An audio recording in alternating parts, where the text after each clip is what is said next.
They've been called the sleeping giant of world football, but it's been a slow struggle for India to wake up and take its place as a regional, let alone global football force. In a bid to move forward, the country has looked to its past. In January, India welcomed the return of former head coach Stephen Constantine to take charge of the national team once again.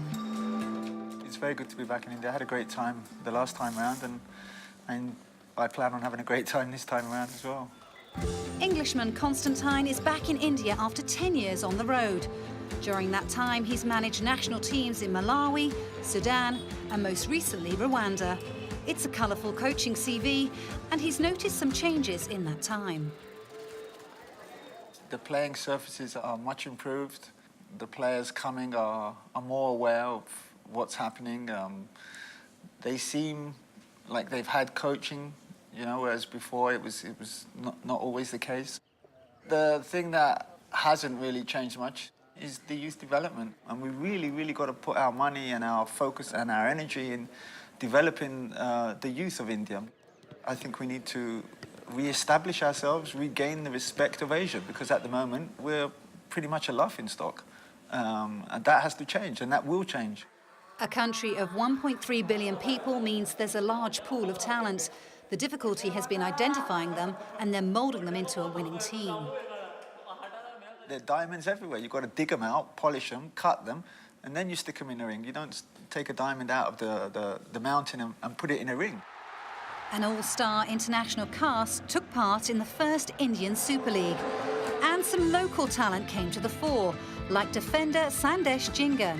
His performances for Kerala Blasters earned him the Emerging Player Award. ISL was a really good experience for me.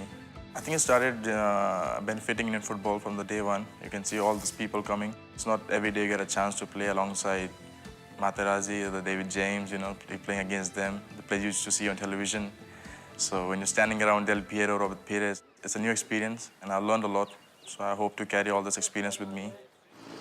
Constantine's made changes from the start. His first game in charge, a two-legged World Cup qualifier against Nepal.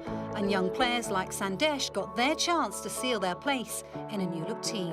As a player, the first thing is to regularly play for your country. So for my personal ambition is, I want to be the most capped player of Indian team. I want to captain the national team for the maximum times. My first priority is, of course, I want to move abroad, because I think it's the right age to go. You know, I can learn football and be a better player and help my country as well. Lofty but not altogether unrealistic ambitions. Sandesh has already attracted interest from overseas. But the immediate aim for the Punjabi defender is to further his country's World Cup hopes.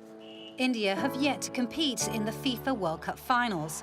But with plans to increase the number of finalists, there's cause for optimism. I think it's very important to try and get there. Every nation in the world wants to go to a World Cup. The fact that they're making it 40 now, I think is a good thing.